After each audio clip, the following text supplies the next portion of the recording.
G'day folks, and welcome to this video on 3D printing accessories for gaming. I've had my 3D printer for over 2 years now.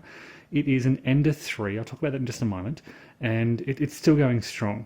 And I use it for a very broad range of toys, games, accessories, tools, various things. It's a really versatile tool. The Ender 3 is an absolute budget printer. It costs about $189 US brand new. Every spool of basically, it's a PLA printer, so every spool of PLA costs about 15 to 20 US dollars, and you get 1 kilogram of PLA, or basically plastic, to use with that. The way 3D printing works is you download a file for your design. Let's say you want to print a BF109. You download the STL, what's called an STL file, you upload that to your printer, click print, and your printer will slowly print this. You can set variable speeds, so you could print this little airplane in probably an hour if you wanted a low quality design. You can set a high quality print, and it might take 6 to 10 hours at a slow, careful speed. This was printed in red. You can notice the bits of red, and I've just undercoated it black. But as I said, I use it for many different things. Sometimes I get an interesting spool of PLA. This was, I think, meant to be a glass effect PLA. So you can see it's a little bit see-through. And I created sort of a dice tower and some various other things. This is just a sort of a PLA Coliseum. I've got some green that I used recently, so I created a Sherman model to put together. It's a bit messy. You can see some cleaning up sometimes to do. You'll notice all the little sort of fluffy bits on these, and it's very fragile, it's broken, but I'll clean it up. And I created a little dice tray to roll dice in. I originally bought my 3D printer because I was playing a lot with these wooden mechanical puzzles, and I love these things. They are logical puzzles to solve. But they are pretty expensive. They run at about, 50 US dollars, just one of these puzzles. Beautiful wood, craftsmanship, sometimes some really nice colors. You're paying for really the work of the designer in putting this together, and the wood as well. But I wanted to sort of play around with some of the amateur designs. So I bought a 3D printer, and a lot of these designers are putting their designs up as basically files to download. So you can print in one color, and this one's basically like a little jigsaw puzzle where you have to figure out where all the pieces go in this cube. The others are mainly mechanical puzzles where the pieces sort of move, and you have to basically unlock these puzzles. Kind of like a Rubik's Cube in a way, but I think more enjoyable. So I bought my 3D printer originally for that, for 190 US dollars. It was actually a little bit less than that. I got it on sale for about 130, 140, plus some ink. And I was printing these, in effect, $50, $60 puzzles, almost one per day. And I amassed a massive collection of those mechanical puzzles. Then I started printing accessories for board games. So, of course, the storage trays. These take about, 20 minutes to print. And I've got dozens of these around the house. You can see this one's a bit fluffy. So you'll often get that fluff on prints when you're done. You can increase the temperature to reduce that. But yeah, different colors over time. And I use them for so many different things. So storage trays for units. This is from, of course, the East Front series, which I'm playing at the moment. Just different storage trays to keep different counters in.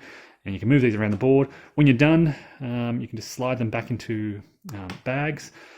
Lately, over the past year, the most common use of my printer has been for these counter storage trays. Now, these have been just a revelation.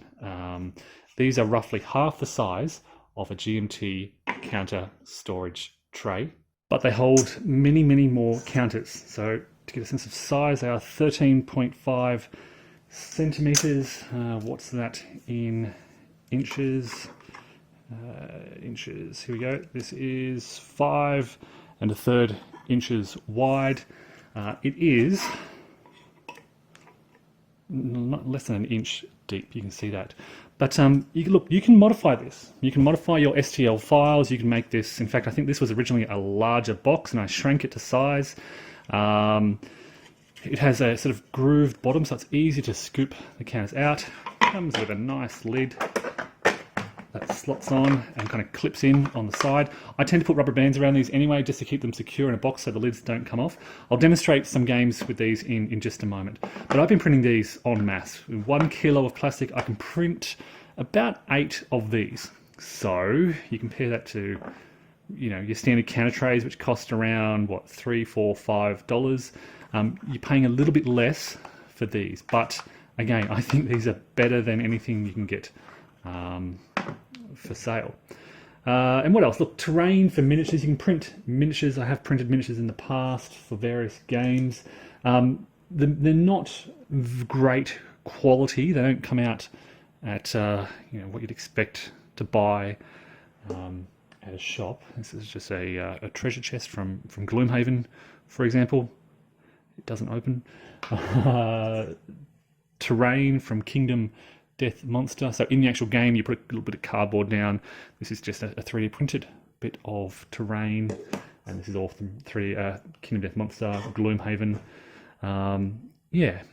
And once you kind of become familiar with how it works, you can get onto 3D model apps, software like Fusion 360. So I've been learning how to design various things as well. This is, of course, that 3D printed version of, yeah, one of my favorite logic puzzles. So, yeah, we've got counter trays. There's those, you know, you can print little portable dice rolling trays. So I can roll my dice in there. They're contained. This again uses that sort of glass or sort of see-through plastic. If you print this really thin, it's almost transparent. So how do these trays sort of work in practice? You can see here I've been playing the East Front series, and you can store dozens of these of chits in each area. They're great also for variable counters of various sizes. So let me show you. This is the box for a monster game, Wachtum Rhine. What is there, about 2,500+ counters in this game, and they all fit into 3 containers. I could have used a 4th, but these are mainly administrative counters, so I threw them in a few baggies. These are pretty full, but look, there we go. That's the German army in one tray. They've been organised, and you can store these sort of this way if you want, or this way. Organised by divisions, 11th Panzer Division, 62nd Division, and so forth. Yeah, it's really nice for storage. They tend to fit really nicely. You can rotate them sideways. So I'll show you another game. So that's Wachtum Rhine, nearly 3,000 counters, I think, in that. This is a Time for Trumpet. So there are 4, again, thousands of counters in this game. 4 counter trays like that, and larger counters as well. So they easily fit the larger GMT style of counters.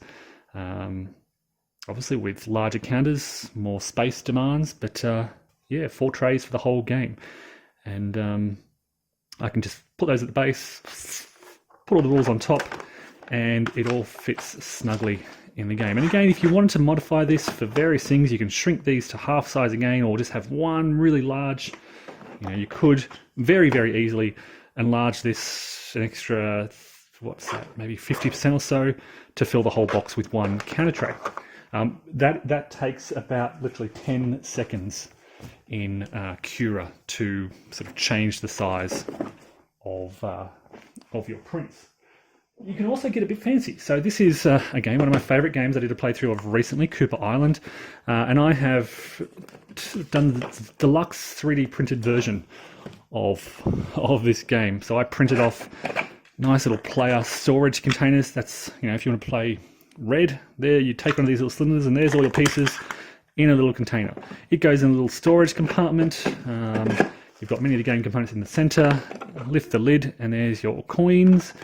Put the lid back on, lift this lid over here, and there's all the different terrain tiles.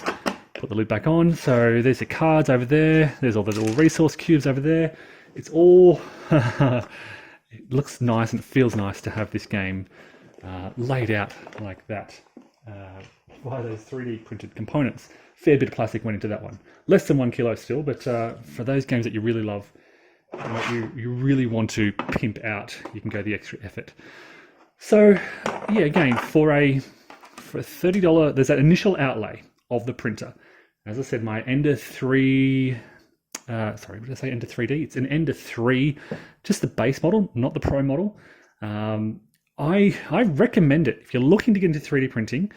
It is the bare bones budget printer. Now there's a lot wrong with it. You need to grasp the mechanics of how 3D printing works. It doesn't take too long. There's a lot of YouTube videos available. There's a great support community for the Ender. A lot of people mod their Ender 3. They do various things with it. But basically you can unpack it from the box and be 3D printing that day, really without knowing much about what you're doing. I said you need to sort of understand the mechanics of 3D printing because the Ender 3 it does have some issues. Things go wrong. Nuts and bolts loosen up, and you need to know what to tighten and when and how. 3D, the nozzle will print on a bed basically, and you need to ensure that you have that bed level. So you need to understand how that works. So there's a bit of a learning process behind that to refine your prints and get them into good quality. So these are probably some poorer quality prints. These have come at a time when I've been in a rush and haven't had time to sort of fix the printer up, and it's stringy and it's not printing properly. I haven't got the settings quite dialed in. This is a relatively recent print after I put a bit more work in, so I'm pretty happy with that, how that turned out. And yeah, you can see this is a fine detail print, which has been painted black and a little bit of paint over the top, but yeah, basically for that 180, and you can often get it on sale for less than that, plus the $20 to $30 for your PLA. You've got this sort of realm of printing opportunities available. I'm often printing toys for the kids. I've printed mechanical dragons for my daughter, various models for my son. You can use it for tools around the house, missing parts for vacuum cleaners. Hubcaps for my dad's ute, various things like this. But as I said, over the last year, I've printed dozens and dozens and dozens of these can of storage, and they are my go-to option now for, can of storage for all my games. So recently I've been experimenting with just some basic movement arrows to kind of highlight operations within larger games. So these are, I designed these in Fusion 360. It took me a couple of minutes to draw an arrow and then extrude it a little bit and then convert it, send it to the printer and print it out. It took less than an hour to print. I got dozens of these printed. So yeah, look, if you want something, you can design it, send it to the printer and print it off. Or if you're not interested in design, there are, tens, if not hundreds of thousands of designs and sculptures and toys and models and tools available via various websites. Thingiverse.com is one of the most popular. You can go on there and check it out. I have some little model hoplites that all I did was put them on a base and made them available for people. You can download those for free. There are some websites that charge for their designs. This is where designers have put a lot of work into their design and they want to make some money. So some people do that, but Thingiverse is entirely free. So anything you see on Thingiverse shouldn't cost anything. So all these were basically free puzzles put up by the designers. This terrain was all free, I think. So again, if you're interested, if you've got any questions, I'm happy to elaborate on anything in particular and help out if it's something you're interested in getting into. That is 3D printing and my core 3D printing accessories. As always, thanks everybody and take care.